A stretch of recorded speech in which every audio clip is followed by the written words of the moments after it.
तो Cupid chocolate के episode 13 की शुरुआत वहीं से होती है जहां से पिछला एपिसोड खत्म हुआ था। जियांग एक पुलिस स्टेशन में घुस जाता है चोरी चुपके से, तो वहां वाला पुलिस उसको पकड़ लेता है और उसका पूरा नाम डिटेल वगैरह सब लिखा है और उस पर चिल्लाता है कि तेरे जैसा क्रिमिनल मेरे हाथों से बच नहीं सकता। तो अंदर तो आ गया इतना आसानी से, लेकिन तू बाहर नहीं जा पाएगा। और बहुत गुस्सा करता है जियांग पर और फिर हंसने लगता है। जियांग से कहता है अरे बहुत लंबे समय बाद यहाँ पर आए। असल में गाइस पुलिस वाला जियांग का जान पहचान का था, उसका मतलब बड़े भाई जैसा था, सगा भाई नहीं था। और उससे कहता है पुलिस वाले से जियांग कि मुझे किसी का इन्फॉर्मेशन चाहिए था, इसलिए मैं आपके पास आया। तो ये पुलिस वाला बैठ के अपने कंप्यूटर में इन्फॉर्मेशन निकालने लगता है और जियांग को और किसी का नहीं बल्कि लीन का इन्फॉर्मेशन चाहिए रहता है।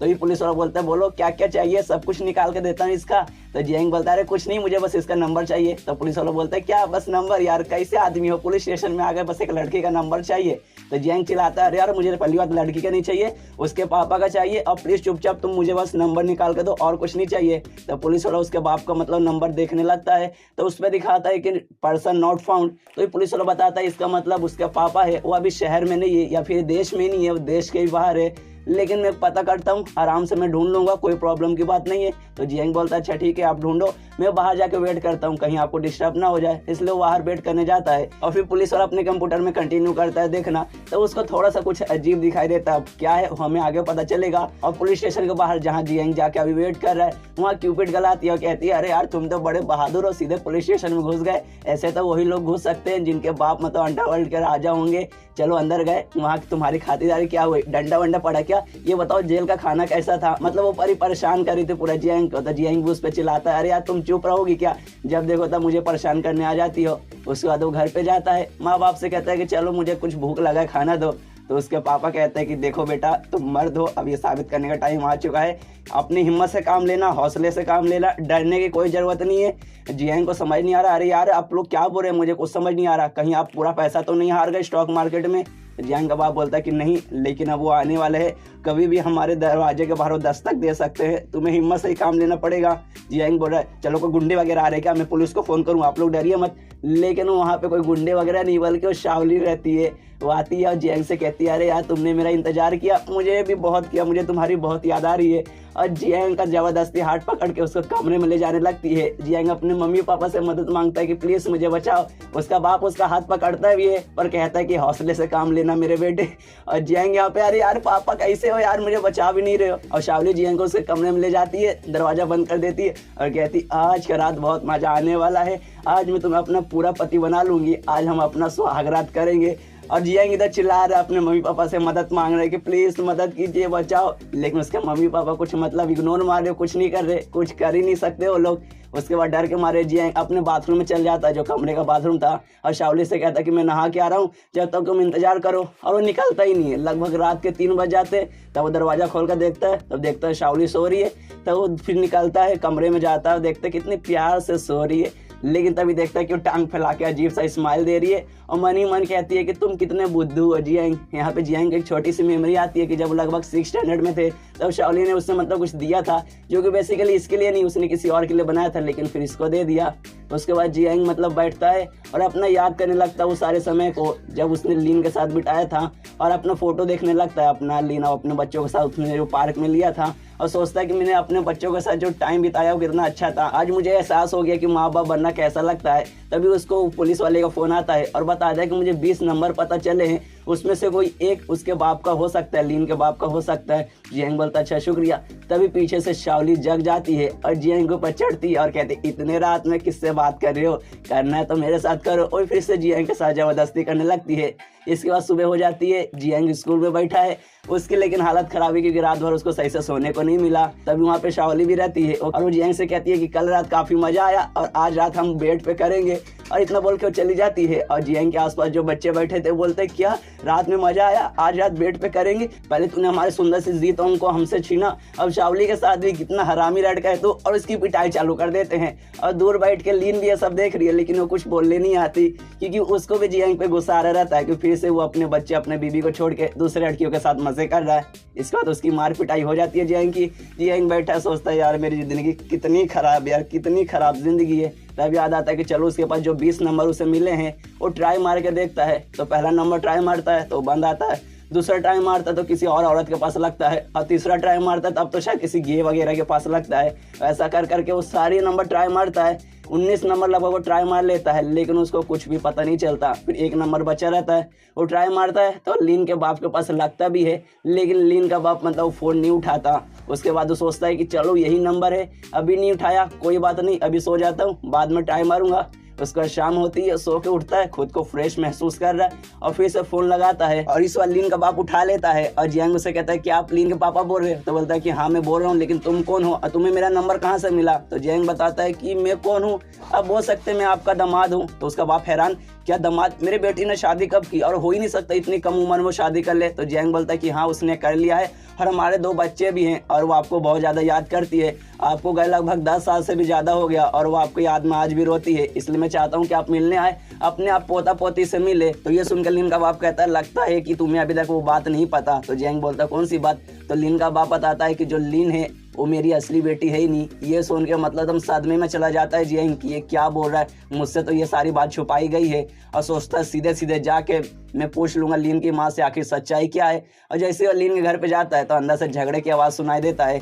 जो लीन की माँ है वो लीन पे चिल्ला रही है कि अपने बाप का फोटो तो क्यों रखी है, वो फेंक दे, क्योंकि तेरा बाप बहुत पहले ही मारा जा चुका है, और वो कभी नहीं आने वाला, इसलिए उसकी फ़ोटो फेंक दे। लेकिन लीन उसका फ़ोटो फेंकना नहीं चाहती और फ़ोटो लेकर घर से बाहर भाग जाती है। लीन की माँ भी कमरे के बाहर आती है अपनी बेटी को देखने, तो वहाँ पे लोग जियांग को देख कर पूछती है आखिर तुम यहाँ पे क्या कर रहे हो? तो जियांग बताता है कि मुझे आपसे कुछ बात करनी है। तो उसकी माँ बोलती है कि अभी मैं बहुत गुस्से में हूँ, मुझे तुमसे कोई बात नहीं करना। तो जियांग बोलता है ये लीन के पापा के बारे में है क्या, तो भी आप नहीं करना चाहोगी? तो बोलते हैं कि किसी के बारे में भी हो, मुझे नहीं करना, और दरवाज़ा बंद कर लेती है कि नहीं अब मुझे बात ही नहीं करना किसी चीज़ के बारे में, और उसके पापा के बारे में तो बिल्कुल नहीं।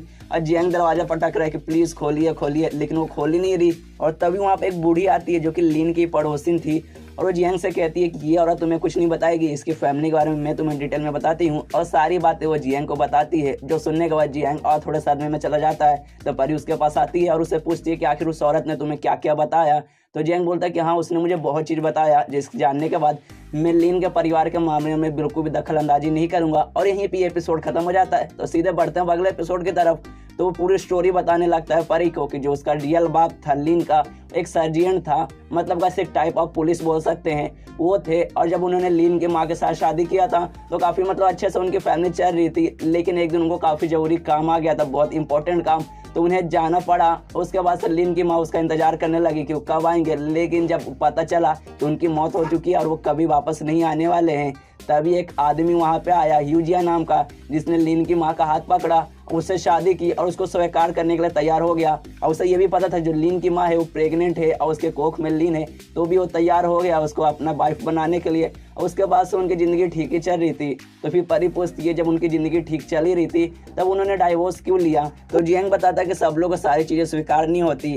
तो लीन का जो पापा था, मतलब जो सौतेला बाप, उसके माँ बाप को नहीं पसंद था जो लीन की माँ और लीन उसके मतलब बीवी और उसके बच्चे हैं, क्योंकि उन्होंने बिना बताए उससे शादी की थी। तो उसके बाप के माँ बाप उसको घर से बाहर निकाल देते हैं, ये बोल के कि जब तक तू उस औरत के साथ डाइवोर्स नहीं करेगा हम तो जानदार नहीं लेंगे। तो वो अपने माँ बाप को छोड़ के चल जाते हैं और काफ़ी समय तक रहते हैं, लेकिन बाद में उसको अपने माँ बाप की टेंशन होने लगती है कि अब वो दोनों बूढ़े हो रहे हैं, उनको मेरी ज़रूरत होगी, इसलिए वो डाइवोर्स लेके अपने माँ बाप के साथ रहने चले जाते हैं। और फिर जियांग कहता है कि जो लीन का असली बाप है वो मर चुके हैं, अब वो कभी नहीं आने वाले, जो सौतेले बाप है वो भी छोड़ के जा चुके हैं और वो भी कभी मिलने आने वाले नहीं है।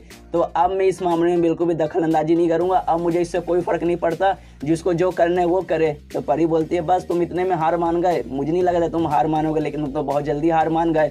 तो जियांग बोलता है कि पहली बात दोनों की गलती है। जो रियल बाप है जब वो सर्जन थे, जब वो पुलिस में थे, उन्होंने शादी क्यों की? क्योंकि उनका काम ही ऐसा कि कभी भी उनकी मौत हो सकती है, तो उनको शादी करनी नहीं चाहिए थी, फैमिली बनानी नहीं चाहिए थी, बच्चा पैदा करना ही नहीं चाहिए था। और रही बात लीन के सौतेले बाप की, तो शुरू में तो बड़ा वो लीडर बन के आए थे, लीन की माँ का हाथ संभाला था, उनका ख्याल रखा था, उनका अपनी वाइफ बनाया था, लेकिन एंड तक अपना साथ ही नहीं निभा पाए, एंड तक उनको रखना चाहिए था। इसमें दोनों की गलती है और अब मुझे उनसे कुछ लेना देना है ही नहीं, अब मैं उनके मामले में दखल अंदाजी नहीं करूँगा और अब मैं यहाँ से जा रहा हूँ। तो ये सुन के परी को भी अच्छा नहीं लगता और जियांग से कहती है कि तुम बहुत ज़्यादा बोल रहे हो, क्या जो लोग पुलिस में रहते हैं, मिलिट्री में रहते हैं, वो लोग शादी नहीं कर सकते, वो लोग फैमिली नहीं बना सकते, क्या उनको बच्चे पैदा करने का हक नहीं है? और रही बात उनके सौतेले बाप की, तो उनको भी कुछ प्रॉब्लम आया था, वो भी अपने माँ बाप के कारण ही उन्हें डाइवोर्स देना पड़ा था। लेकिन तुमने एक बात नोटिस की, वो अभी भी पुराना नंबर और पुराना फ़ोन यूज़ करते हैं, क्योंकि वो भी चाहते थे कि कभी उसका फैमिली का फ़ोन आए उसके पास। इससे प्रूव होता है कि वो अपने परिवार के लिए कितना अभी भी पसंद करते हैं, कितना वो अभी उनसे प्यार करते हैं।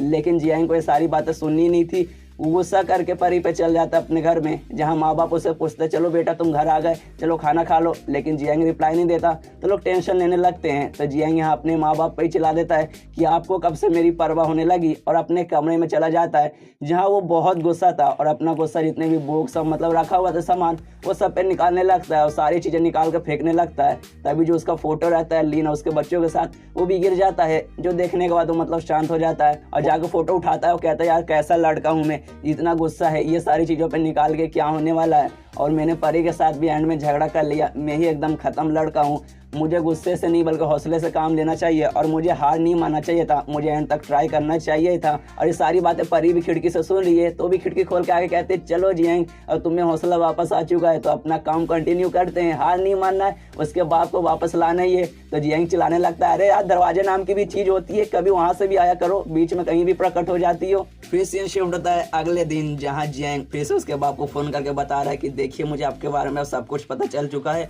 और मुझे भी मतलब थोड़ा आपके बारे में बुरा लगा, लेकिन प्रॉब्लम से भाग के उसका सल्यूशन नहीं होता, हम उसके सामने से उसको सॉल्व करना चाहिए। और आपकी बेटी अभी भी आपका इंतजार कर रही है, तो आपको आके उससे एक बार कम से कम मिलना चाहिए। तो ये सुनकर उसका बाप फ़ोन काट देता है, और जियांग यहाँ पे समझ जाता है कि नहीं उन पे असर हो रहा है, मैं ऐसे फ़ोन करता रहूँगा तब उनको पक्का असर होगा, एक ना एक बार वो आएंगे यहाँ ज़रूर। फिर सीन शिफ्ट होता है जीत होगा तेंसुआन पे, जहाँ तेंसुआन का अभी एक पार्ट टाइम जॉब मिला है एक कॉफ़ी शॉप में, लेकिन वहाँ पे जीतोंग आई है और वो मतलब उसको काम करने नहीं दे रही, उससे मतलब लगातार बातें किए जा रही है। तो जीतोंग बोलता है अरे देख बहन, मैं यहाँ पे काम करती हूँ, अगर तेरे साथ बात करते रहूंगी तो मेरा बॉस मुझे काम से निकाल देगा, इसलिए अगर तुझे यहाँ रहना कुछ ऑर्डर कर, मतलब ऐसा करके लगे कि मैं भी काम कर रही हूँ। तो बोलते ठीक है मेरे लिए कॉफी लेके आओ। तो तेंसुआन चिल्लाने लगते है जीतोंग पे कि अरे यार तूने इतना कॉफी पहले ही पी लिया है और पिएगी तो तेरा हालत खराब होगा। तो पीछे से एक औरत तेंसुआन को इशारा देती है अरे वो कस्टमर है, कस्टमर से ऐसे चिल्ला के बात नहीं करने का वरना काम से निकाल दिया जाएगा। तो तेंसुआन जीतोंग से कहते हैं अच्छा मैडम आप कॉफी लेंगे, रुकिए मैं अभी लेके आते हूँ, लेकिन आप जाके अपने जियांग के साथ क्यों नहीं घूमते।